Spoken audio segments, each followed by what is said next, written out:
PAN RB. Ya. Kemudian riwayat pendidikan S1 beliau di Universitas Pajajaran. Kemudian S2 beliau ini adalah di Birkhead University of London. Jadi di luar negeri. Alhamdulillah. Baik, kita aplaus dulu Pak untuk narasumber kita. Ya, terima kasih. Saya sampaikan bahwa adapun tujuan materi kita pada kesempatan kali ini adalah bagaimana peserta bisa memahami pengolahan kinerja di instansi atau di satuan kerja masing-masing. Kemudian yang kedua adalah bagaimana peserta bisa menyusun peta jabatan dan anjak di ABK. Dan ABK pasca penyederhanaan struktur di instansinya atau di satuan kerja masing-masing. Nah, adapun acuan atau amanah dari Undang-Undang Nomor 5 Tahun 2014 tentang aparatur sipil negara, di mana pada pasal 56 yaitu penyusunan dan penetapan kebutuhan. Kemudian kedua pada Peraturan Pemerintah Nomor 11 Tahun 2017 junto PP 17 Tahun 2020 tentang manajemen ASN itu di pasal 5. Apa itu adalah penyusunan kebutuhan. Nah, lebih daripada itu adalah materi kita adalah di Permenpan Nomor 7 Tahun 2022 tentang sistem kinerja pada sistem pemerintah untuk penyederhanaan birokrasi. Nah, pada kesempatan ini beliau akan menyampaikan materi tersebut, yang mana itu adalah pengolahan kinerja pegawai dan sistem kerja dalam rangka penyusunan peta jabatan. Ya. Kemudian saya juga sampaikan kepada Bapak sekalian bahwa setelah pemaparan disampaikan oleh Bapak narasumber kita, silakan bertanya. Setiap orang menyebutkan dengan singkat dan jelas Pak ya, menyebutkan nama dan instansinya. Saya kira itu. Baiklah, langsung saja kita akan memberikan menyimak pemaparan daripada narasumber kita kepada Bapak Lukman Rahmadi. Kami persilakan dengan hormat. Baik, terima kasih Pak Moderator. Bismillahirrahmanirrahim. Assalamualaikum warahmatullahi wabarakatuh. Selamat siang menjelang sore ya di Makassar. Salam, Om Swastiastu, Namo Buddhaya, salam kebajikan, salam sehat selalu untuk kita semua. Yang kami hormati Pak Karo Ortala, Pak Lutfi, serta perwakilan dari instansi vertikal yang ada di lingkungan Kementerian Agama, serta Bapak Ibu pejabat ataupun pegawai yang hadir dalam kegiatan pada siang hari ini. Pertama-tama mohon izin kami menyampaikan permohonan maaf karena kami baru bisa hadir pada siang menjelang sore hari ini karena memang tadi ada penugasan dari pimpinan dan kebetulan Ibu Asdep yang sedianya ingin hadir juga pada pertemuan pada siang hari ini, beliau tidak bisa hadir karena beliau sedang mengikuti Diklattim tingkat 1 on kampus 9. Jadi beliau menugaskan kepada kami untuk hadir dalam sosialisasi mengenai Permenpan 7 tentang sistem kerja baru di lingkungan pemerintahan. Yang kedua, kami tentu sangat mengapresiasi kegiatan pada siang hari ini. Semoga nanti apa yang coba kami gambarkan dan paparkan ini bisa ataupun mampu untuk menjawab kebutuhan dari teman-teman di lingkungan Kementerian Agama. Yang ketiga, kami juga ingin menyampaikan permohonan maaf, kami tidak bisa hadir secara fisik karena memang saat ini di Asdep kami juga ada beberapa penugasan dan kami diminta untuk standby di kantor. Memang kami sebenarnya ingin bertemu Bapak Ibu semua di Makassar, apalagi Makassar khususnya Ujung Pandang itu kan kota kelahiran saya. Jadi memang seperti pulang ke rumah kembali kalau ke Makassar itu kalau ke Ujung Pandang. Tapi semoga dengan ketidakhadiran kami secara fisik, jadi secara luring ini tidak mengurangi makna pertemuan pada siang menjelang sore hari ini.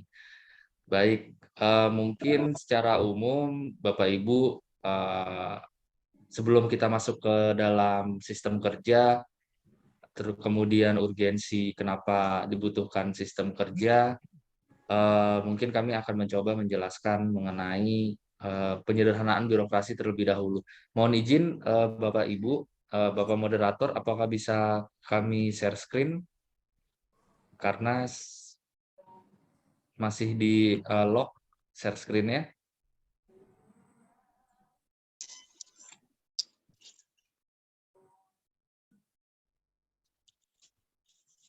Sebelum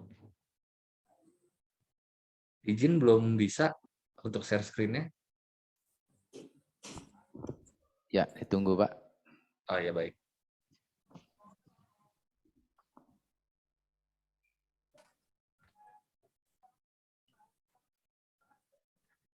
Mungkin udah.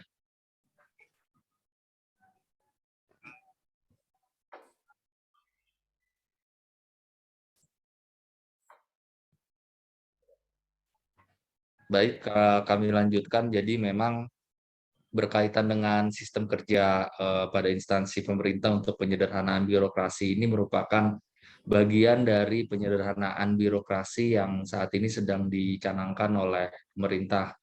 Jadi memang pada awalnya ini penyederhanaan birokrasi ini merupakan arahan langsung dari Bapak Presiden dikarenakan ada beberapa hambatan di dalam pelaksanaan birokrasi. Jadi tujuan dari penyederhanaan birokrasi itu ada beberapa aspek, dari mulai mengurangi hambatan prosedural dalam pengambilan keputusan. Ini juga selalu ditekankan oleh Bapak Presiden di mana di dalam melakukan pengambilan keputusan ini harus cepat. Kemudian juga ini dilakukan dalam rangka kolaboratif instansi antar pemerintah. Jadi saat ini tentu dengan kebijakan penyederhanaan birokrasi, maka diharapkan organisasi pemerintah ke depan ini bisa semakin agile atau lincah dalam menghadapi segala tantangan dan kebutuhan di masa yang akan datang. Kemudian dengan adanya penyederhanaan birokrasi ini juga bisa menjadi salah satu pendorong dalam pemanfaatan teknologi informasi, karena memang saat ini pemanfaatan teknologi informasi khususnya mengenai SPBE ini sedang digalakan oleh pemerintah dalam penyelenggaraan pemerintahan. Dan yang terakhir ini yang juga penting, bagaimana mengubah budaya kerja dari yang sebelumnya sifatnya lebih struktural sekarang menjadi lebih lincah atau lebih dinamis. Ini juga semata-mata untuk profesionalisme ASN itu sendiri. Nah, di dalam penyederhanaan birokrasi ada 3 hal yang menjadi aspek. Ada 4 hal. Jadi yang pertama ini penyederhanaan struktur organisasi. Kemudian yang kedua itu penyesuaian jabatan. Dan yang terakhir ini penyesuaian sistem kerja. Jadi memang di lingkungan Kementerian Agama sendiri, kami juga berterima kasih, ini Kementerian Agama salah satu kementerian yang cukup responsif di dalam menjawab penyederhanaan birokrasi. Jadi memang untuk yang penyederhanaan struktur organisasi ini sudah dilakukan oleh Kementerian Agama, baik dari mulai unit utama ataupun unit pusatnya, kemudian UPT-nya, termasuk juga instansi vertikalnya. Dan di lingkungan perguruan tinggi keagamaan negeri ini semuanya sudah dilakukan penyederhanaan struktur organisasi dan sudah mendapat persetujuan dari Pak Menpan. Cuma memang saat ini prosesnya masih berjalan pada proses harmonisasi. Yang kedua mengenai penyetaraan jabatan ini juga sudah dilakukan oleh Kementerian Agama, di mana terdapat pengalihan jabatan administrasi menjadi jabatan fungsional. Dan saat ini regulasi yang mengatur mengenai penyetaraan jabatan atau transformasi SDM aparatur itu ada di Permenpan nomor 17 tahun 2021.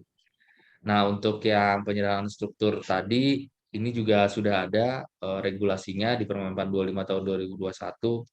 Jadi menjadi penyederhanaan struktur organisasi menjadi 2 layer dan ada kriteria ataupun persyaratan-persyaratan tertentu di mana jabatan unit organisasi itu dapat dipertahankan ataupun harus dialihkan. Dan yang terakhir ini mengenai transformasi sistem kerja. Jadi memang ada penyempurnaan mekanisme kerja dan proses bisnis karena saat ini kan lebih banyak diisi oleh jabatan fungsional, yang jabatan administrasi eselon 3 dan 4-nya ini sekarang kan sudah beralih menjadi jabatan fungsional. Nah, inilah yang menjadi pedoman atau menjadi guidance bagi Bapak Ibu ke depannya di dalam melakukan mekanisme kerja di lingkungan unit organisasi Bapak Ibu. Dan di dalam sistem kerja yang baru ini juga ada pengembangan sistem kerja berbasis digital. Jadi pemanfaatan IT ini juga menjadi salah satu focal point di dalam transformasi sistem kerja yang baru. Nah, selain sistem kerja, ini juga kami menetapkan khususnya di Deputi Bidang SDM Aparatur itu mengenai pengelolaan kinerja. Ini terkait dengan bagaimana pertanggungjawaban kinerja setelah penyederhanaan atau pasca penyederhanaan birokrasi yang dilakukan. Nah, memang saat ini ada pergeseran paradigma dari mulai organisasi yang terdahulu ya, yang sebelum dilakukan penyederhanaan birokrasi dengan organisasi yang setelah dilakukan penyederhanaan birokrasi. Jadi untuk yang kiri, untuk yang segitiga ini memang organisasi yang sifatnya konvensional ya, atau ini yang sedang kami arahkan untuk menjadi organisasi agile. Nah, saat ini memang organisasi yang konvensional ini antara strategi, keputusan, kewenangan ini sifatnya lebih detail, lebih rigid, kemudian ada pelaporan dan pengambilan keputusan yang berjenjang. Dan yang terakhir ini juga ada silo-silo antara satu unit organisasi dengan unit organisasi lainnya. Nah, ke depan ini yang kami harapkan di mana organisasi pemerintah ini sifatnya bisa lebih agile atau lincah. Ada perubahan yang cepat, dinamis, dengan sumber daya yang fleksibel. Selain itu, fokus pelaksanaan tugas dan fungsi ini juga pada aksi. Tidak lagi pada kotak dan garis. Dan di faktor leadership ini juga menjadi salah satu faktor terpenting untuk organisasi agile karena nanti seluruh pemimpin organisasi tersebut akan menjadi dirijen di dalam melakukan orkestrasi pelaksanaan tugas dan fungsi unit organisasinya. Dan kerja tim ini akan bertanggung jawab pada hasil. Kalau dulu mungkin kerjanya lebih sifatnya individu, nah sekarang ini kerjanya lebih kepada kerja tim dengan output yang lebih jelas juga, di mana nanti keseluruhan ini akan didukung oleh SPBE sehingga pemanfaatan IT akan menjadi lebih efektif dan efisien. Nah, di dalam perbandingan ini ada perubahan-perubahan memang yang terjadi dengan adanya sistem kerja yang baru ini. Dari sebelum dilakukannya penyederhanaan birokrasi, biasanya setiap unit organisasi pada instansi pemerintah itu memiliki 4 sampai 5 tingkatan struktur. Jadi dari mulai eselon 1, 2, 3, 4 gitu ya. Nah, dengan dilakukannya penyederhanaan birokrasi, maka organisasi instansi pemerintah ini umumnya hanya memiliki 2 tingkatan struktur. Memang khusus di lingkungan Kementerian Agama sendiri, di pusat ya, ini memang masih ada beberapa jabatan administratornya. Memang saat itu sebenarnya kami sudah menyarankan dengan untuk dialihkan, tetapi karena pertimbangan-pertimbangan tertentu dari Kementerian Agama, maka masih terdapat beberapa jabatan struktural administrator di lingkungan unit utama ataupun unit pusat Kementerian Agama. Nah, sebelum kemudian untuk pengambilan keputusan, memang sebelum dilakukannya penyerahan birokrasi ini memerlukan waktu yang lama karena berjenjang itu. Jadi dari mulai eselon 4, 3, 2, 1 gitu. Nah, ini kan membutuhkan waktu yang tidak sebentar. Nah, untuk setelah dilakukannya penyerahan birokrasi, maka pengambilan keputusan diharapkan dapat cepat, tepat dilakukan karena tadi organisasi di instansi pemerintah kan menjadi 2 layer, tidak lagi lebih dari 2 layer. Nah, selain itu juga terdapat ego sektoral yang cukup tinggi di antara unit organisasi. Nah, pasca dilakukannya penyerahan birokrasi, ego sektoral ini diharapkan agak berkurang atau minimal, tetapi lebih dikedepankan kolaborasi antar unit instansi pemerintah, termasuk juga antar instansi pemerintahnya, tidak hanya unitnya, tetapi juga instansi pemerintah secara organisasinya.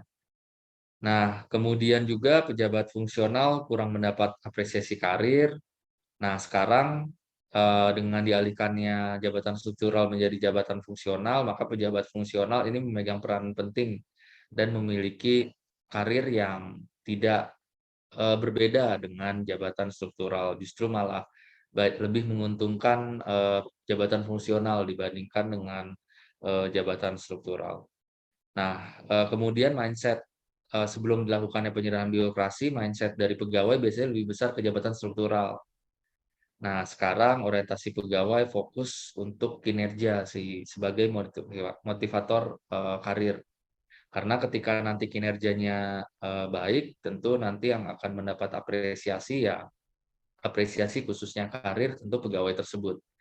Dan yang terakhir untuk yang sebelum dilakukan penyerahan birokrasi, ini pemanfaatan IT ini belum optimal. Nah, sekarang ini pemanfaatan IT sepertinya sudah masuk ke seluruh dimensi di dalam penyelenggaraan pemerintahan. Nah, diharapkan nanti ke depan ini lebih optimal lagi pemanfaatan teknologi informasi di dalam seluruh aktivitas pelaksanaan tugas. Sehingga nantinya ini semua akan menjadi perubahan budaya kerja yang baru juga bagi seluruh ASN dengan adanya penyederhanaan birokrasi.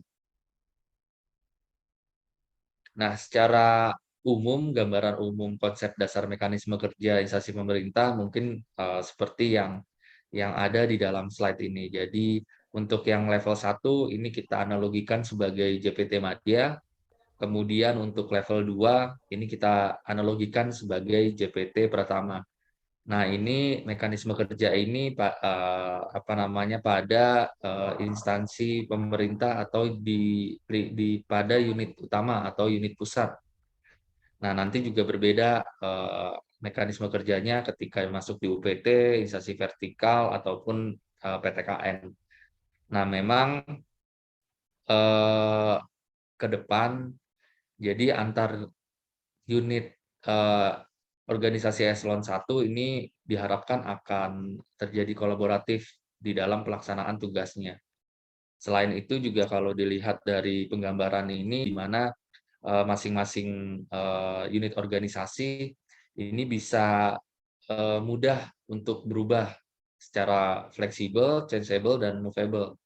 Jadi tidak lagi terkotak-kotak kepada struktur. Jadi memang sekarang eranya sudah berbeda. Jadi sekarang eranya kolaboratif organization di mana setiap unit ini mampu mendukung unit lainnya demi tujuan dari organisasi. Baik tujuan organisasi maupun nanti kalau kita melihat secara luas, secara helikopter view mungkin nanti bisa menjadi tujuan dari Bapak Presiden yang terjemahkan dalam visi misinya yang menjadi tujuan juga bagi seluruh pihak. Nah, di dalam penggambaran ini jadi memang nanti dukungan tata kelola pemerintahan berbasis digital ini juga tidak bisa dilepaskan antara mekanisme kerja ini sehingga nantinya akan terwujud mekanisme kerja yang efektif dan efisien. Nah, dulu kalau di bawah level 2 ini ada kotak untuk jabatan administrator ataupun jabatan pengawas. Nah, nanti ke depannya karena diisi jabatan fungsional, nah ini yang bisa berkembang sesuai kebutuhan. Jadi sangat-sangat fleksibel, bisa berubah, kemudian bisa bergerak sejalan dengan kebutuhan organisasi. Jadi untuk penugasan nanti mungkin akan coba kami jelaskan di mana secara umum memang penugasan dari JPT ke JF dan pelaksana ini bisa dilakukan baik individu ataupun tim. Jadi kalau nanti individu ini juga sifatnya bisa penugasan langsung atau penunjukan ataupun nanti dari JF atau pelaksana yang inisiatif atau secara aktif meminta penugasan tersebut. Kemudian sifatnya juga bisa lintas unit organisasi atau lintas unit instansi pemerintah. Kemudian sifatnya nanti fleksibel, changeable, movable. Kemudian karena jabatan fungsional ini mengedepankan kompetensi, keahlian dan keterampilan, tentu nanti ini yang menjadi salah satu dasar di dalam melakukan penugasan JF ataupun pelaksana. Dan yang terakhir, bagaimana mengutamakan akuntabilitas dan kinerja organisasi. Nah, selanjutnya di dalam Permenpan nomor 7 tahun 2022 ini mungkin Bapak Ibu sedikit banyak sudah pernah mendengar ataupun membaca. Jadi memang ada 3 aspek besar yang menjadi pengaturan di dalam Permenpan mengenai sistem kerja ini. Secara terminologi, memang sistem kerja ini serangkaian prosedur dan tata kerja yang membentuk suatu proses aktivitas pelaksanaan tugas dan fungsi organisasi. Nah, di dalam sistem kerja ini ada 3 aspek. Yang pertama kedudukan. Apakah nanti kedudukan jabatan pimpinan tinggi, kedudukan pejabat penilai kinerja, kedudukan pimpinan unit kinerja, atau nantinya ada ketua tim, dan yang berikutnya pejabat pemilih kinerja. Kemudian yang kedua berkaitan dengan mekanisme kerja. Jadi mekanisme kerja ini dari mulai penugasan, tahapan-tahapannya seperti apa, pelaksanaan tugasnya bagaimana, pertanggungjawabannya sampai dengan pengelolaan kinerja. Dan yang terakhir, bagaimana dukungan TIK atau penggunaan aplikasi, khususnya aplikasi yang berbagi pakai untuk mendukung pelaksanaan sistem kerja baru ini. Nah, untuk yang kedudukan, jadi memang di dalam pengaturan mengenai kedudukan ini ada 4 hal dari mulai pimpinan unit organisasi yang perlu menjadi concern, kemudian nantinya ada pejabat pemilik kinerja, ini pimpinan unit kerja yang bertanggung jawab untuk menghasilkan output dan atau outcomes, kemudian pejabat penilai kinerja ini merupakan atasan langsung dengan ketentuan paling rendah pejabat pengawas atau pejabat lain yang diberikan pendelegasian kewenangan. Dan yang terakhir, ini ketua tim.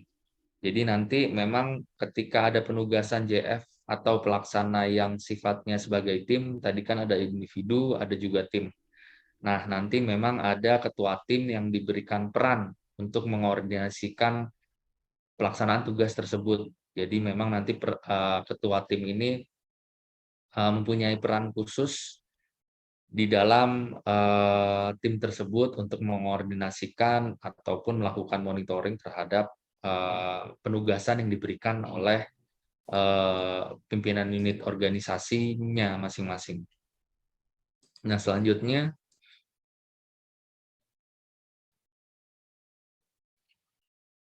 untuk implementasi perubahan sistem kerja baru ini memang ada 5 hal sama seperti yang tadi. Jadi yang pertama yang perlu dilakukan oleh Bapak Ibu bagaimana mengidentifikasi peran para pejabat. Jadi mengidentifikasi peran pimpinan unit organisasi, pejabat penilai kinerjanya siapa, pejabat fungsional dan pelaksana di dalam berbagai kondisi struktur organisasi. Kemudian berikutnya tahapan mekanisme kerja. Jadi dalam tahapan mekanisme kerja ini ada alur proses dari mulai perencanaan, pelaksanaan, sampai dengan evaluasi. Nah, masing-masing perencanaan, pelaksanaan, dan evaluasi ini memiliki peran dari masing-masing pejabat, ini memiliki peran yang berbeda. Kalau nanti pimpinan unit organisasi sebagai pejabat penilai kinerja, tentu nanti perencanaannya ada di pimpinan unit organisasi untuk kemudian diturunkan kepada JPT Pratamanya. Nanti dari JPT Pratamanya ini akan diturunkan kembali. Jadi sifatnya lebih kepada cascading. Kemudian untuk setelah mengidentifikasi perannya, tahapannya, maka dilakukan penugasan. Bagaimana prinsip penugasan, strukturnya seperti apa, mekanismenya, kemudian instrumen. Kemudian ada juga mengenai pengelolaan kinerja, ini sama aspek terkait penugasan, tetapi lebih dikedepankan mengenai kinerjanya nanti seperti apa, dan yang terakhir pemanfaatan IT-nya seperti apa.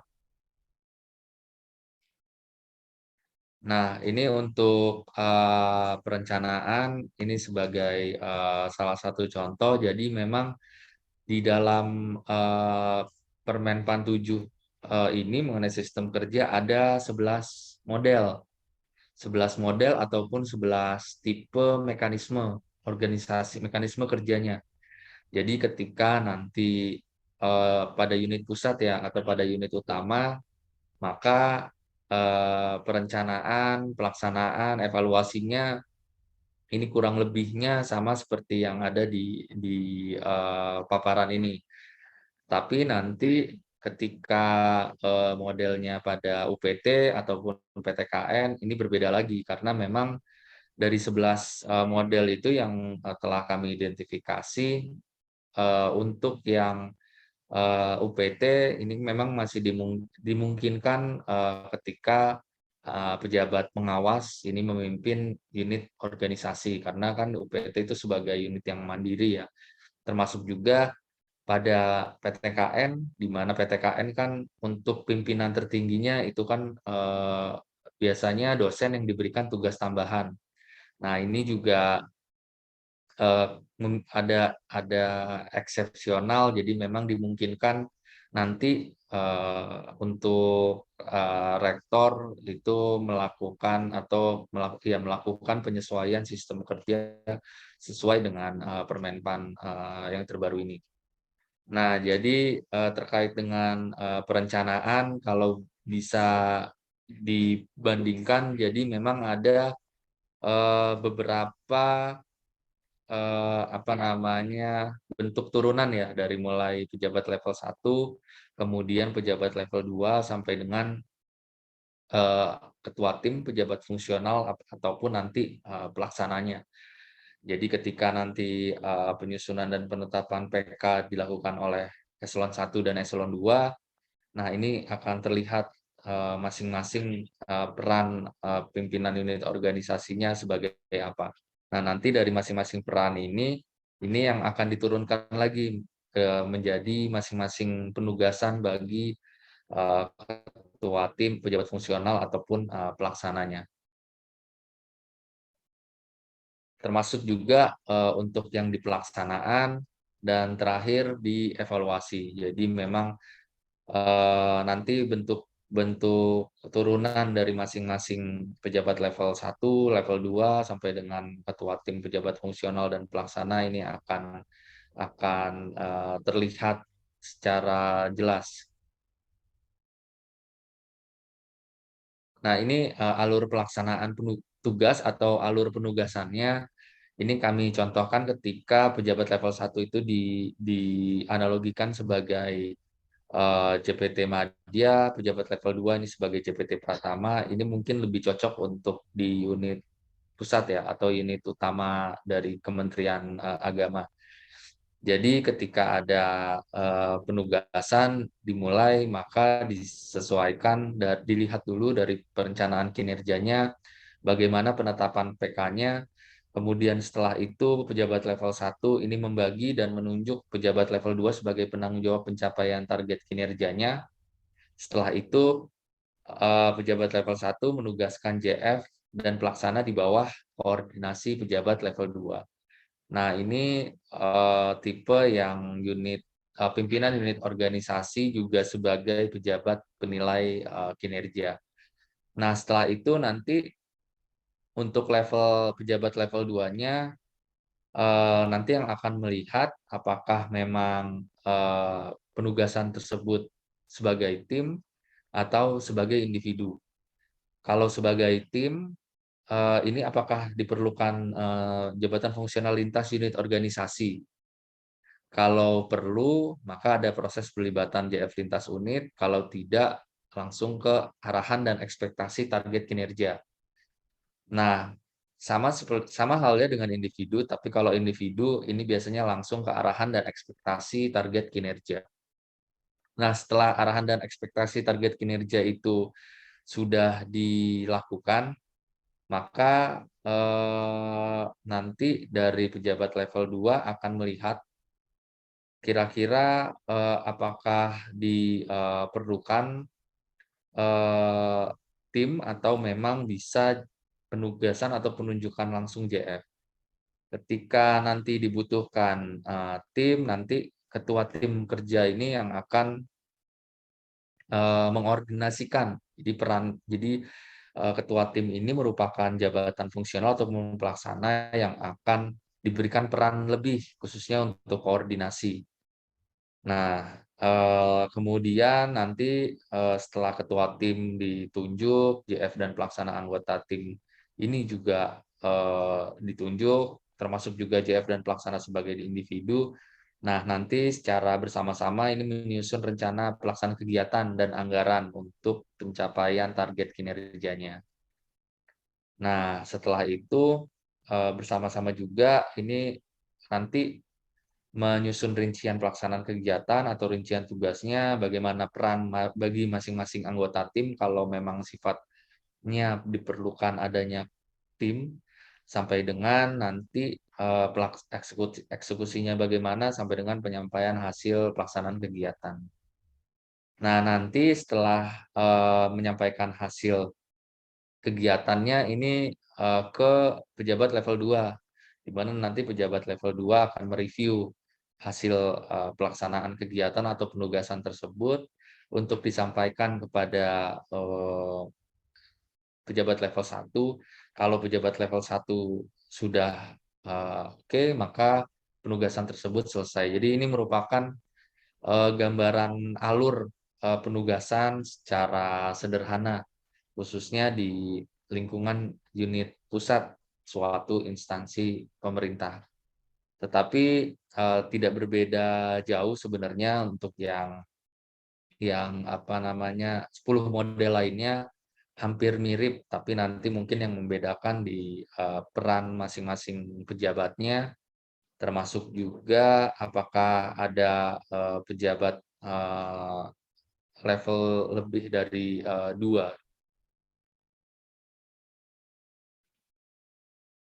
Nah, berkaitan dengan penugasan ada 8 prinsip yang perlu menjadi perhatian bagi Bapak Ibu. Yang pertama, penugasan ini diberikan oleh pejabat penilai kinerja atau pimpinan unit organisasi. Yang kedua, bagaimana pertimbangan kompetensi, keahlian, keterampilan ini yang juga harus diutamakan. Kemudian, apakah nanti diberikan kepada pejabat fungsional dan pelaksana ini secara individu atau tim kerja. Kemudian untuk penugasan dalam tim kerja ini dapat melibatkan lebih dari satu jenis jabatan. Jadi seperti yang tadi kami sampaikan di awal, di mana ada 3 prinsip fleksibel, movable, dan changeable ini yang menjadi dasar ketika ada pelibatan berbagai jenis jabatan fungsional untuk penugasan tertentu. Kemudian penugasan ditetapkan oleh pejabat penilai kinerja atas usulan pimpinan unit organisasi, dan kemudian juga seorang jabatan fungsional tertentu dan pelaksana ini dapat ditugaskan lebih dari satu tim, sesuai kebutuhan dan target yang memang ingin dicapai. Dan berikutnya disesuaikan juga dengan beban kerja. Jadi memang kalau memang Meskipun pejabat fungsional pelaksana bisa ditugaskan lebih dari satu tim, tapi juga harus melihat pertimbangan beban kerjanya, karena kalau terlalu banyak pejabat fungsional pelaksana mengerjakan penugasan tertentu, tentu hasilnya juga nantinya tidak optimal ya. Makanya perlu juga dilihat dari beban kerja masing-masing individu di JF ataupun di pelaksananya. Kemudian penugasan ini bisa penunjukan ataupun dari pengajuan secara sukarela. Nah, ini contoh struktur penugasan ini ketika pejabat penilai kinerjanya merupakan pejabat level 1 atau PPT Madya. Jadi di mana JPT Madya ini menetapkan kinerja pejabat level 2, ini biasanya dilakukan dalam bentuk PK setiap awal tahun. Kami rasa di setiap instansi pemerintah juga melakukan ini. Kemudian pejabat level 1 selaku pejabat penilai kinerja ini memberikan penilaian nanti terhadap pejabat fungsional dan pelaksananya. Kemudian nanti pejabat level 2 selaku pimpinan unit organisasi memberikan penugasan kepada pejabat fungsional dan pelaksananya.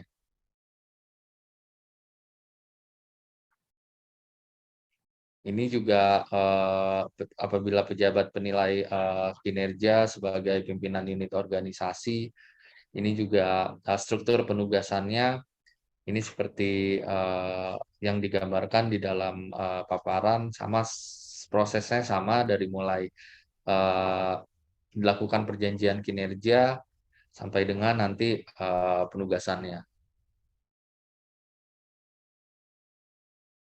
Nah, ini kalau pejabat penilai kinerja sekaligus berperan sebagai pimpinan unit organisasi.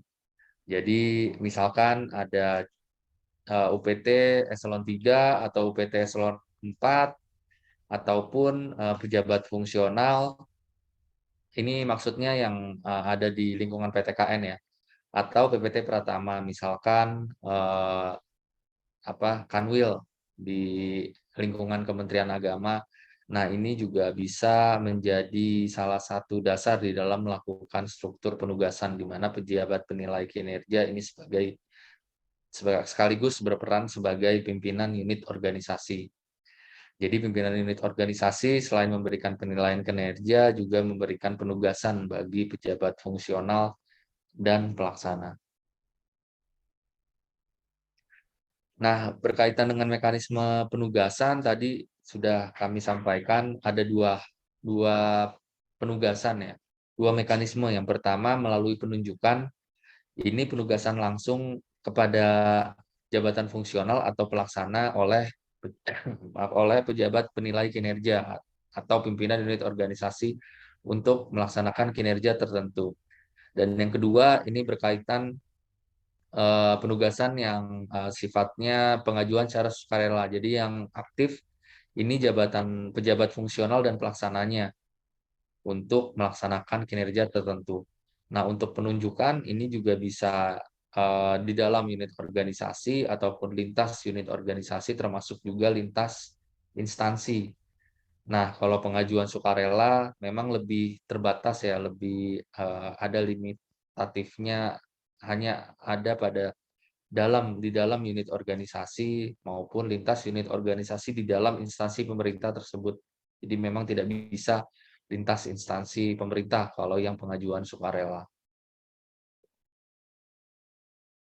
Nah, untuk mekanisme penugasan sendiri ataupun instrumen penugasan sendiri, kalau yang penunjukan ini biasanya ada surat resmi internal yang dikeluarkan oleh atasan, kemudian nanti dari atasannya atau pejabat yang berwenang akan menerbitkan surat tugas disesuaikan dengan kondisi masing-masing. Nah, kalau yang pengajuan dari masing-masing jabatan fungsional Ini instrumennya surat yang dikeluarkan oleh pimpinan instansi atau pejabat yang berwenang dengan menerbitkan surat keputusan untuk memberikan amanat kepada tim atau pejabat fungsional untuk melaksanakan tugas tertentu. Jadi memang surat tugas dan surat keputusan ini merupakan alat kendali bagi pimpinan dan juga sebagai alat monitoring juga dari pimpinan untuk memonitor apakah memang pelaksanaan tugas yang diberikan kepada fungsional ini berjalan secara optimal atau belum optimal. Ini merupakan alat kendali bagi pimpinan dalam melakukan pemberian tugas bagi masing-masing JF ataupun pelaksananya. Nah, untuk pengelolaan kinerja sendiri memang ini merupakan tindak lanjut dari penyesuaian sistem kerja yang dilakukan pasca penyederhanaan birokrasi. Jadi memang untuk pengelolaan kinerja sendiri ini ada dasar hukumnya di Permenpan nomor 6 tahun 2022. Nah, nanti ini yang akan di apa-apa saja aspeknya, kemudian bagaimana melakukan pengelolaan kinerjanya, termasuk juga nanti bagaimana sasaran kinerja pegawainya, ini yang ada di dalam Permenpan nomor 6 tahun 2022.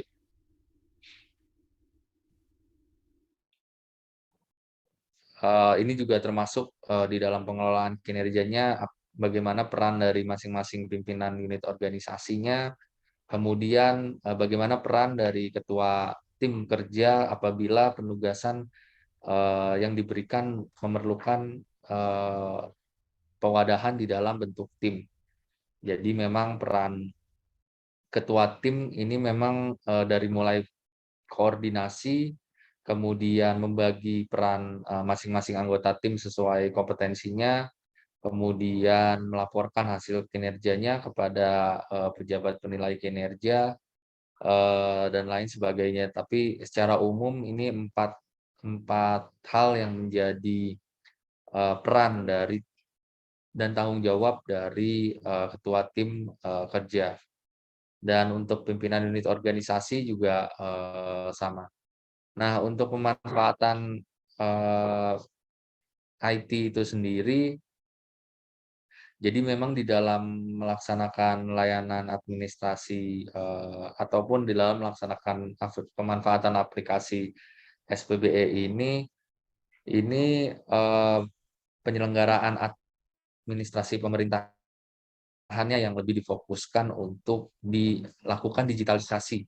Jadi dari mulai perencanaan kinerjanya sampai dengan evaluasinya ini apabila dimungkinkan khususnya dengan aplikasi umum berbagi pakai ya. Ini yang terintegrasi yang mampu mendukung nantinya mekanisme kerja akan berjalan secara efektif dan efisien. Nah, secara umum Bapak Ibu begitu yang hal tersebut yang dapat kami sampaikan. Prinsipnya memang kami sangat paham karena banyak beberapa kementerian ataupun lembaga yang memang masih dalam tahap ataupun masa transisi dengan adanya penyederhanaan ataupun penyesuaian sistem kerja pasca penyederhanaan birokrasi. Jadi memang mungkin masih ada yang bingung dari Bapak Ibu karena memang sebelumnya kan sifatnya hierarki ya. Jadi dari mulai eselon 1 ke eselon 2, eselon 3 ke eselon 4, ke staf, kemudian balik lagi dari staf, eselon 4, eselon 3, eselon 2, eselon 1. Nah, sekarang memang ada simplifikasi sistem kerja dengan adanya penyederhanaan struktur organisasi. Dan tentu di Kementerian Agama meskipun sudah dilakukan penyederhanaan struktur organisasi, tapi ada beberapa jabatan administrator yang masih dipertahankan. Nah, memang nantinya tentu seperti yang diatur di dalam Permenpan nomor 7 ini, jadi nanti semua JF ataupun pelaksana ini nanti adanya di bawah eselon atau di bawah pejabat level 1 atau JPT Madya ataupun nanti JPT Pratama atau JPT atau eselon 2. Nah, memang ketika rentang kendalinya terlalu jauh, terlalu besar, ini memang dimungkinkan ada jabatan fungsional atau pelaksana secara kedudukan itu di bawah eselon 2-nya atau JPT Pratamanya. Nah, ini mungkin yang bisa kami sampaikan. Mungkin kita bisa lebih perdalam nanti dari diskusi apabila ada Bapak Ibu yang ingin tanyakan. Tetapi mungkin fokus pada siang menjelang sore hari ini pada penyederhanaan atau pada penyesuaian sistem kerja. Karena untuk yang pengelolaan kinerja dan peta jabatan ini sebenarnya adanya di Deputi SDM Aparatur. Waktu itu sudah kami sampaikan juga kepada teman-teman di Biro Ortala Kementerian Agama, sebenarnya ini lebih pasnya kalau peta jabatan, analisis jabatan, termasuk juga ABK ini di Deputi SDM Aparatur. Tetapi apa namanya, informasinya sepertinya dari teman-teman Biro Ortala tetap menginginkan sistem kerja pasca penyederhanaan struktur ataupun penyederhanaan birokrasi. Jadi memang kalau kami sendiri ada di Deputi Bidang Kelembagaan dan Tata Laksana, khususnya SDPMK, Kelembagaan dan Tata Laksana PMK. Jadi mungkin nanti fokusnya kita lebih kepada sistem kerja pasca penyederhanaan struktur organisasi ataupun penyederhanaan birokrasi. Begitu mungkin yang dapat kami sampaikan secara umum. Terima kasih, kami kembalikan ke Bapak Moderator. Ya, terima kasih Bapak Rahmayadi atas pemaparannya. Jadi selanjutnya mungkin kita langsung saja ke sesi tanya jawab Pak ya. Dan kami berikan kesempatan kepada Bapak Ibu satu pertanyaan dengan singkat dan jelas. Kemudian menyebutkan nama dan satuan kerjanya barangkali Pak ya. Silakan kami berikan kepada peserta.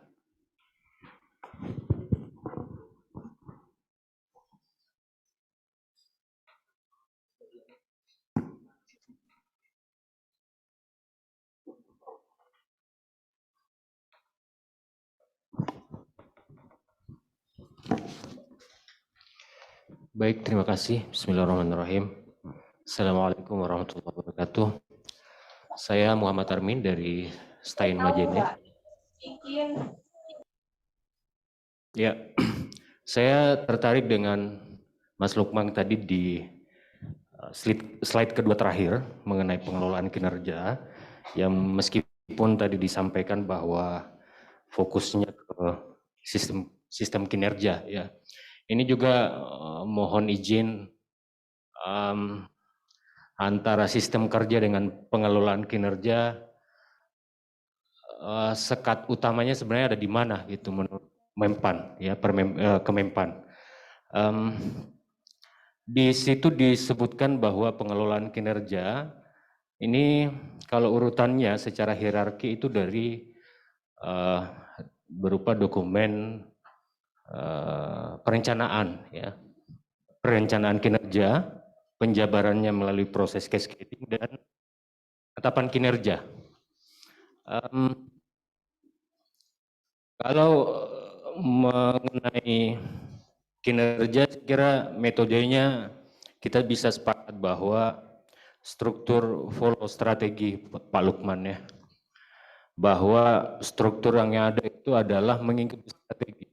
Di mana itu strategi? Cek ya, strategi ada di mana? Ada di dokumen perencanaan kita Pak, ada di Renstra. Ya. Sementara yang saya lihat khusus untuk di kami Satker belum ada berupa rewardnya nggak usah Pak, punishment aja. Bahwa konsistensi kinerja kita itu dari dokumen perencanaan berupa Renstra itu tadi. Jadi strateginya yang ada di Renstra, lalu kemudian proses cascading-nya ke dalam rangka penetapan kinerja. Sekaitan dengan peta jabatan saat ini, pertanyaan saya berada di mana posisi cascading dalam penetapan peta jabatan ABK dan Anjab. Ya. Itu yang pertama. Yang kedua adalah mengenai tadi ada disebut pejabat pemilik kinerja dengan pejabat penilai kinerja ya, Mas Lukman.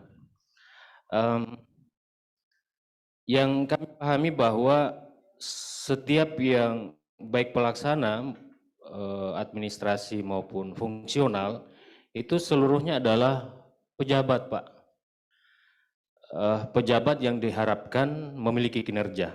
Jadi yang dimaksud pemilik kinerja ini sampai level berapa? Apakah yang hanya memiliki perjanjian kinerja, di mana di situ tentu akan muncul dokumen perjanjian kinerja secara berjenjang, atau sampai ke level bawah individu. Sekira itu, terima kasih atas kesempatannya. Assalamualaikum warahmatullahi wabarakatuh. Ya. Salam. Kasih Pak. Ya.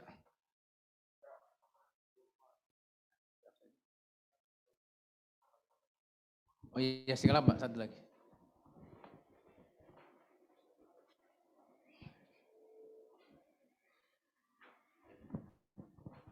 Bismillahirrahmanirrahim. Assalamualaikum warahmatullahi wabarakatuh. Salam. Nama saya Nanda dari Kantor Wilayah Kementerian Agama Provinsi Riau, Bapak.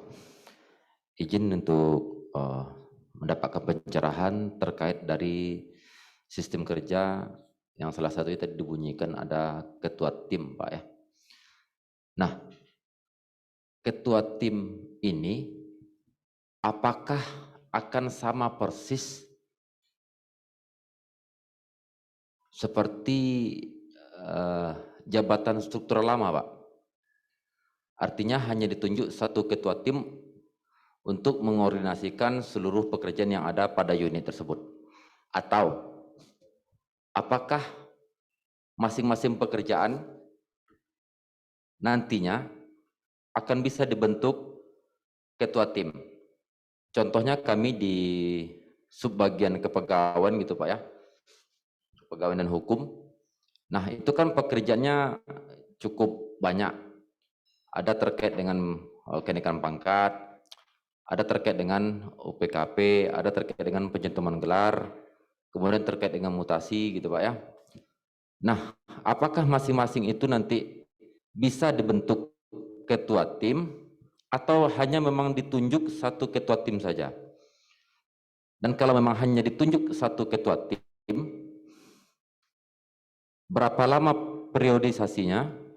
Dan kemudian pola kerjanya apakah akan sama dengan ketika masih dipimpin oleh jabatan struktural? Terima kasih, Pak. Ya, terima kasih. Ya, Pak.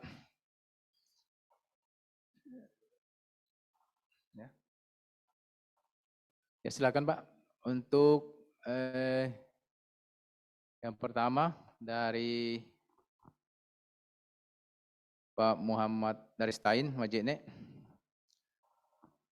dengan pertanyaan bahwa berada di mana pun cascading tentang jabatan dan Anjab. Yang kedua, pemilik kinerja sampai di level di mana? Demikian, Pak.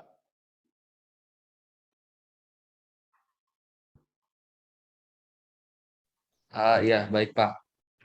Jadi menjawab pertanyaan dari Stein Majene, dari Pak Muhammad ya. Jadi memang seperti yang tadi kami sampaikan, sebenarnya terdapat perbedaan antara sistem kerja dengan pengelolaan kinerja. Jadi kalau pengelolaan kinerja itu fokusnya kepada bagaimana pertanggungjawaban kinerja dari suatu penugasan tersebut. Jadi memang ada beberapa eh, aspek yang ada beberapa perbedaan mendasar. Jadi memang yang menjadi dasar di dalam melakukan pengelolaan kinerja. Nah, memang untuk secara aturan sendiri memang untuk pengelolaan kinerja itu kan ada Permenpan-nya ya, di Permenpan nomor 6 tahun 2022. Nah, di dalam Permenpan itu ada beberapa hal pengelolaan kinerja dari mulai pengembangan kinerja, pemenuhan ekspektasi pimpinannya seperti apa, kemudian dialog kinerjanya, pencapaian kinerja sampai dengan hasil kerja. Jadi memang ada eh, apa namanya eh, terobosan baru khususnya di dialog kinerja. Jadi nanti antara pimpinan dengan yang diberikan penugasan itu akan eh, semacam diskusi lah, semacam diskusi apakah memang bagaimana pekerjaannya ketika nanti ada kesulitan sampai dengan nanti penilaian kinerjanya. Nah, sedangkan untuk yang mekanisme kerja kita hanya eh, sistem kerja kami hanya fokus pada bagaimana mengubah paradigma, mengubah mindset dari mulai sebelumnya sifat organisasi yang hierarki menjadi sekarang lebih agile dengan diisi oleh jabatan fungsional. Jadi kami untuk sistem kerja lebih kepada mekanisme kerja dan proses bisnis, tetapi untuk pengelolaan kinerja itu lebih spesifik aspek-aspeknya seperti yang tadi kami sampaikan dari mulai pengembangan sampai dengan nanti bagaimana penyampaian hasil termasuk juga bagaimana nanti sasaran kinerja pegawainya. Nah, ini yang ada di pengelolaan kinerja. Namun untuk pengelolaan kinerja sendiri kebetulan yang menangani itu di Deputi SDM Aparatur. Nah, kami memang fokusnya di sistem kerja ataupun mekanisme kerja baru. Jadi mungkin nanti eh, kalau nanti pertanyaan dari Bapak Muhammad dari STIM Majene mungkin nanti akan coba kami sampaikan juga kepada teman-teman di Deputi SDMA karena termasuk juga nanti bagaimana cascading ABK Anja karena kebetulan itu juga di Deputi SDMA ya kami tidak menangani nanti coba kami akan tanyakan ke teman-teman di Deputi SDMA. Nah, untuk yang pejabat pemilik kinerja dan pejabat penilai kinerja ini yang memang ada perbedaan. Kalau di Menpan sendiri, jadi untuk yang pejabat penilai kinerjanya, katakanlah kami di level eselon 2 ya, di level asisten deputi atau mungkin kalau di Kementerian Agama di level direktur yang ada di pusat.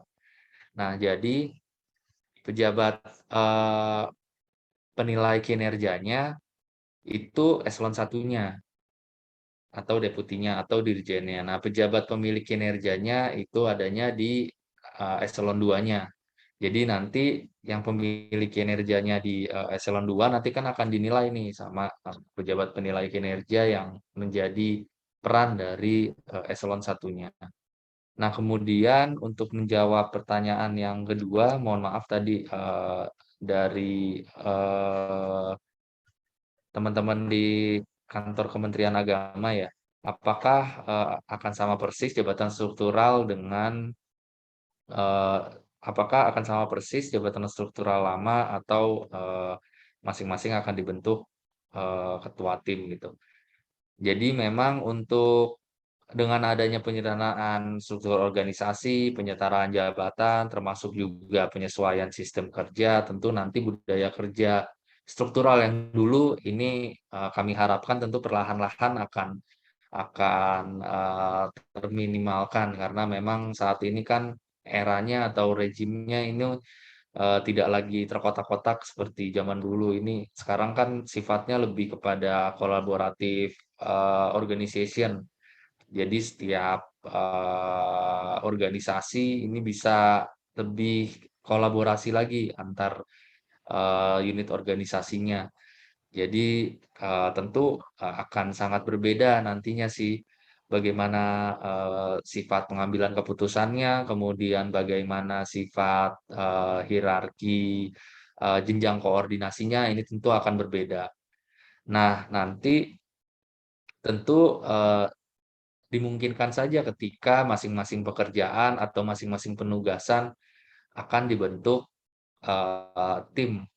Ini nanti yang akan bisa menilai apakah perlu dibentuk tim ataukah tidak, tentu nanti pimpinan unit organisasinya.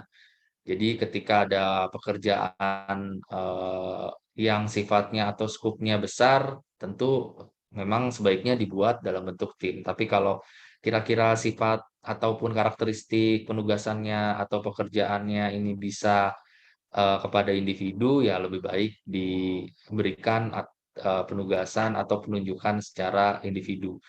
Nah, untuk periodisasinya tentu nanti disesuaikan juga dengan kebutuhan, apakah itu 1 semester, apa 1 tahun, apa berapa waktunya. Ini yang akan bisa melihat kan dari masing-masing pimpinan ya. Nanti kan di dalam perencanaan kinerja itu biasanya pimpinan akan berdiskusi kira-kira untuk pekerjaan A ini sebagai contoh pekerjaan A ini membutuhkan waktu berapa lama. Nah, ini nanti yang akan dimasukkan di dalam perencanaan kinerjanya. Nah, nanti akan juga dilakukan monitoring terhadap hal tersebut oleh masing-masing pimpinan yang akan memberikan penugasan bagi masing-masing JF ataupun pelaksananya. Mungkin itu yang bisa kami sampaikan. Silahkan kalau ada yang kurang jelas atau ada yang ingin menanyakan hal lain, kami persilahkan. Ya. Demikian, Pak. Untuk selanjutnya, siapa tahu masih ada lain, silakan Pak untuk penanya selanjutnya. Jadi singkat saja Pak ya, singkat dan jelas. Ya. Silakan Pak.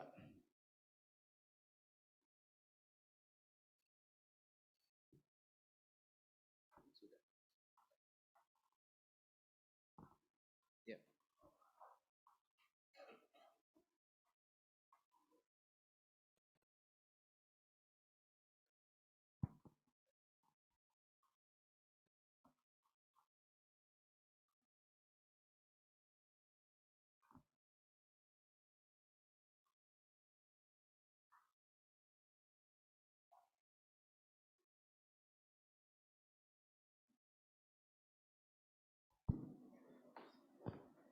Ini mungkin baterainya.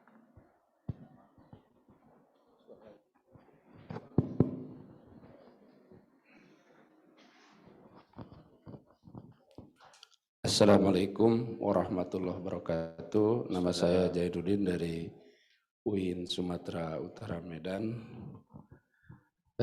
Ada beberapa hal yang saya mungkin tanyakan. Kalau melihat sistem kerja yang dipaparkan oleh narasumber, ini memang cukup ideal. Cuma kalau kita lihat dari strukturnya nanti itu cuma 2 level jabatan. Kalau kita lihat mungkin di kementerian seperti Menpan yang struktur organisasinya kecil dibandingkan dengan Kementerian Agama yang begitu besar dari Sabang sampai Merauke, peran kalau misalkan kita lihat di UIN misalnya dengan pimpinan cuma ada 2 level, rektor mungkin sama kepala biro. Sedangkan di sistem kerja ini peran level 2 itu sangat kuat di situ. Dia harus mereview, membuat tim, Nah ini kalau saya lihat, ini kalau ke daerah ini ada kayak kendala gitu sistem kerja ini. Di level 2 ini harus agresif. Ini harus agresif. Dia harus memahami pelaksana dari fungsional-fungsional, harus paham. Ketika ada pekerjaan, dia harus membangun tim. Dia harus membuat kinerja ini seperti apa. Kenyataan di lapangan di daerah, itu pimpinan-pimpinan tinggi itu tidak seperti itu. Kadang kita membangun, misalkan membuat kontrak kerja aja, mereka kadang membuat dari bawah. Dari bawah ke atas. Mencari pekerjaan dari bawah, harusnya kan bawah itu dapat dari atas. Kita harus ini dari bawah ke atas. Kadang mindset yang lama itu mereka yang ya usianya pun udah ini hanya menyuruh. Di sini di sistem kerja ini level 2 ini harus mereview, menyusun tim kerja. Ini kalau saya ke daerah itu nanti agak rumit juga kendala. Bagaimana dari sisi Menpan itu kendala itu sampai ke satker-satker misalkan di UIN, di pelosok-pelosok itu bisa paham seperti ini. Ini kalau kita lihat dari sisi idealis, bagus ini sistem kerja ini. Cuma ketika pelaksanaan nanti, kalau saya lihat banyak kendala kalau di daerah. Mungkin bagaimana dari Menpan sendiri untuk mensosialisasikan ini ke jabatan level-level 1-2 yang ada di daerah. Ini perannya sangat berat di mereka. Karena mereka tidak hanya, kalau sekarang kan lebih banyak parap nih kalau level 1-2 ini. Ketika dengan sistem kerja ini, level 1-2 harus mampu membuat tim, mereview kerjaan apa-apa sampai penugasan. Nah itu mungkin bagaimana dari strategi dari Menpan supaya satker-satker kami di daerah itu pimpinannya paham dengan ini. Mungkin dari saya sekian, Mas. Assalamualaikum warahmatullahi wabarakatuh. Ya Pak, terima kasih. Ya, selanjutnya Pak, masih ada satu lagi.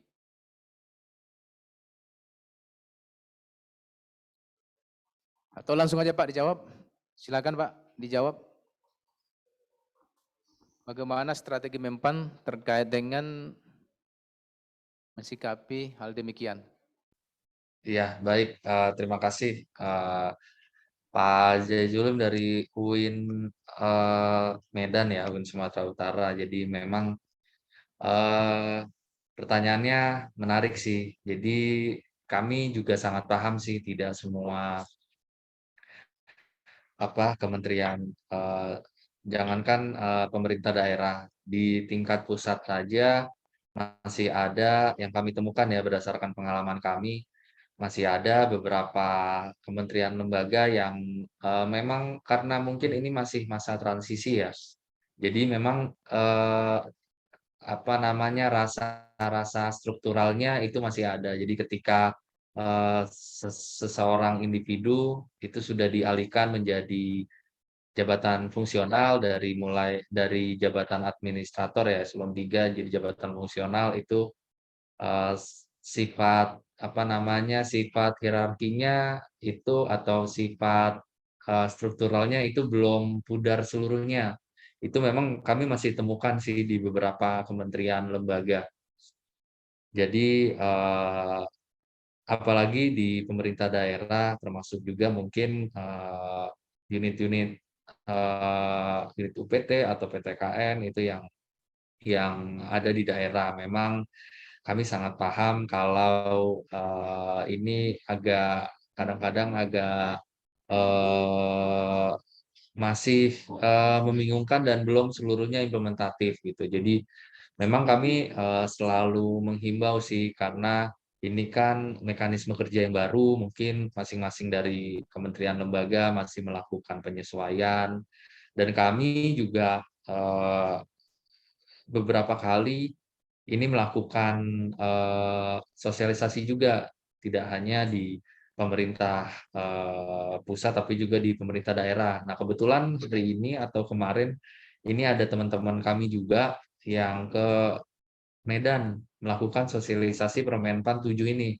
Permenpan 7 tahun 2022. Jadi setidaknya untuk tahun ini karena masih masa transisi mungkin masih banyak kelemahan-kelemahan, masih banyak yang masih belum jelas bagi masing-masing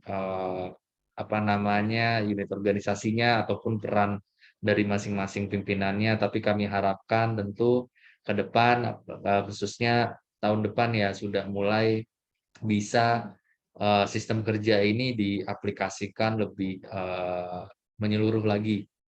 Nah, memang tadi juga kami sampaikan di awal di mana organisasi yang agile ke depan yang kami harapkan, ini salah satu faktor terpentingnya ini leadership. Jadi memang faktor kepemimpinan ini menjadi salah satu leverage atau daya ungkit di dalam melakukan penyesuaian sistem kerja. Jadi mungkin kalau dulu pimpinan ini sifatnya tadi hanya memberikan paraf atau hal-hal lain, tetapi sekarang ini lebih ke dalam lagi, lebih lebih implementatif lagi ke dalam masuk ke dalam masing-masing unit organisasinya. Nah, mungkin memang tidak bisa menjadi satu acuan, tapi mungkin bisa menjadi contoh kalau di kami di Menpan, ini memang dulu sebelum dilakukan penyederhanaan struktur organisasi, ini memang kami tingkatannya ada 4 level ya, dari mulai khususnya di ASDEP itu dari mulai eselon 2, eselon 3, eselon 4 sampai dengan pelaksana. Nah, dengan dilakukan penyederhanaan birokrasi ini, nah jadi setiap ada penugasan ini Ibu Asdep bisa langsung memberikan penugasan kepada individu-individu ataupun membentuk tim memang sesuai dengan skop pekerjaannya. Jadi justru akan lebih cepat nih dibandingkan dulu yang ketika ada pekerjaan harus turun ke eselon 3, eselon 4, staff, balik lagi ke eselon 4, eselon 3 gitu. Jadi sekarang bisa langsung menunjuk PIC tertentu untuk penugasan-penugasan tertentu. Termasuk juga mengenai kinerjanya. Jadi kalau di kami untuk SKP-nya, jadi seluruh SKP-nya itu ada yang menilai itu Ibu Asdep. Jadi eselon 2-nya itu semuanya yang menilai, tidak lagi berjenjang staf ke eselon 4, kemudian eselon 3 gitu. Jadi sekarang semua karena di kami semuanya berada di bawah eselon 2 untuk jabatan fungsional dan pelaksananya. Nah, memang nanti kami paham sih perlu ada penyesuaian karena ini masa transisi, tapi tidak ada yang tidak mungkin. Seiring berjalannya waktu tentu kami harapkan nanti masing-masing kementerian ataupun lembaga, baik di pusat ataupun di daerah, baik di unit utama ataupun UPT, termasuk juga PTKN, instansi vertikal ini bisa menyesuaikan terhadap hal tersebut. Karena memang sesuai dengan arahan Pak Presiden kan menginginkan birokrasi yang lebih lincah dari yang sebelumnya. Inilah yang menjadi kebijakan beliau, kebijakan nasional juga.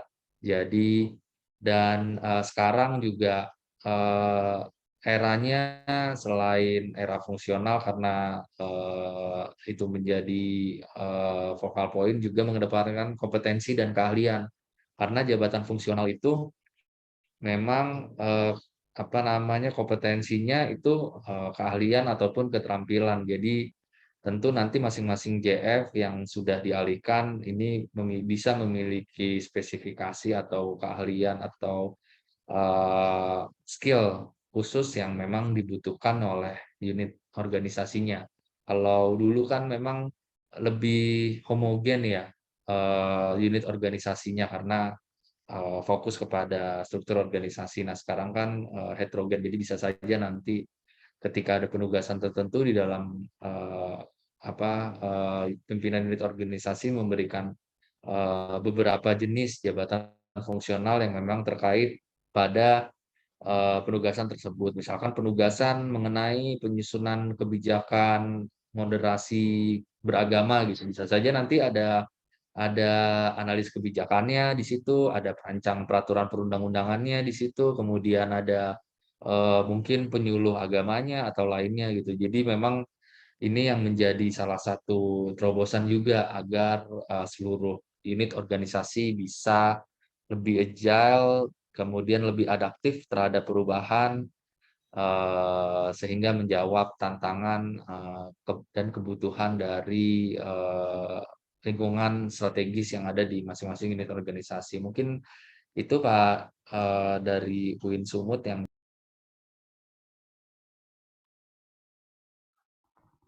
Ya Pak, terima kasih. Ya, lanjut Pak.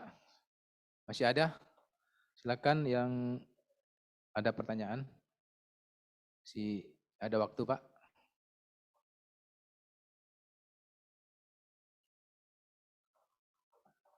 Atau beri aplaus dulu untuk narasumber kita. Ya, terima kasih.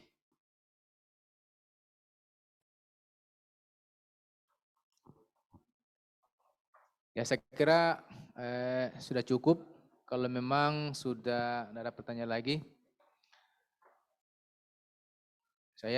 kami berterima kasih banyak pada Bapak narasumber kita atas kehadirannya bisa memberikan materi terkait dengan Permen 7 tahun 2022.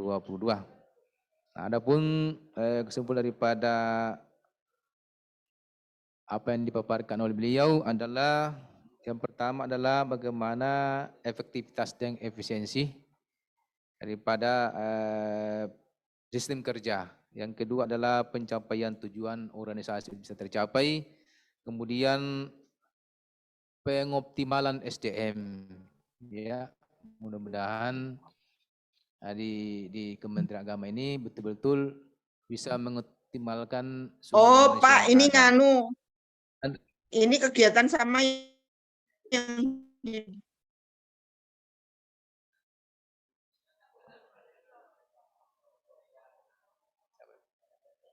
Ya, terima kasih atas kehadiran Bapak-Bapak atas pemaparan ini. Terima kasih kepada Bapak narasumber kita, Bapak Rahmadi. Terima kasih Pak atas kehadirannya. Kami atas nama tim panitia mengucapkan terima kasih dan kami akhiri pertemuan kali ini dengan mengucapkan alhamdulillahirrahmanirrahim. Wassalamualaikum warahmatullahi wabarakatuh. Waalaikumsalam warahmatullahi wabarakatuh. Terima kasih Bapak Ibu. Mohon maaf sekali lagi apabila ada hal-hal yang kurang berkenan dalam penyampaian kami tadi. Kami harapkan tentu dengan adanya kegiatan ini bisa mampu atau berdampak kepada peningkatan kinerja nantinya bagi unit organisasi yang ada di lingkungan Kementerian Agama. Sekali lagi kami mohon maaf tidak bisa hadir secara fisik, kemudian tadi agak terlambat, dan apabila ada hal-hal yang kurang jelas, kami terbuka kalau Bapak Ibu ingin menghubungi kami. Mungkin itu saja Bapak Ibu, sekali lagi terima kasih. Wassalamualaikum warahmatullahi wabarakatuh. Om Santi Santi Om. Waalaikumsalam warahmatullahi wabarakatuh. Mohon izin live Bapak Ibu. Ya, silakan Pak Lukman. Terima kasih sekali lagi.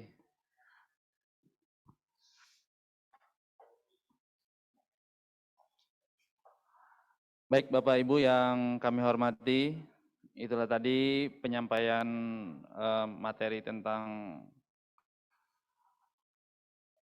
mekanisme kerja pasca penyederhanaan birokrasi yang sudah disampaikan Menpan dan dimoderatori oleh Pak Adnan Tiro dari BKN Makassar.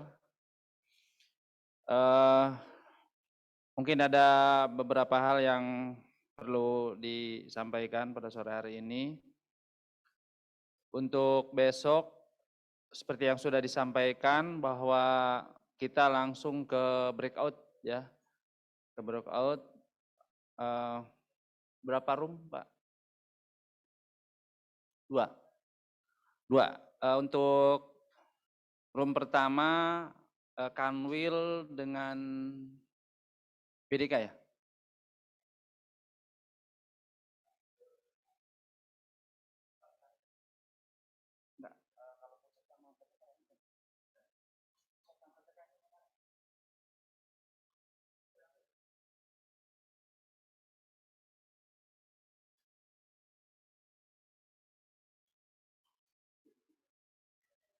Gimana?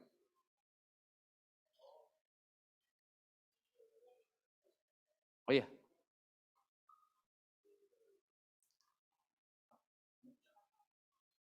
Oh ya, kami ucapkan terima kasih pada Bapak Ibu yang di grup fungsi organisasi yang sudah ikut bergabung ya bersama kami tadi, dan mudah-mudahan nanti materinya bisa kami share ya di grup, termasuk materi juga yang dari Ortala sendiri tadi pagi ya. Insya Allah nanti melalui link, paling melalui link nanti kita sampaikan. Terima kasih atas partisipasinya. Sampai jumpa dan berdiskusi kembali di grup kita, di grup fungsi organisasi. Terima kasih. Sampai jumpa kembali. Izin kami live Bapak Ibu.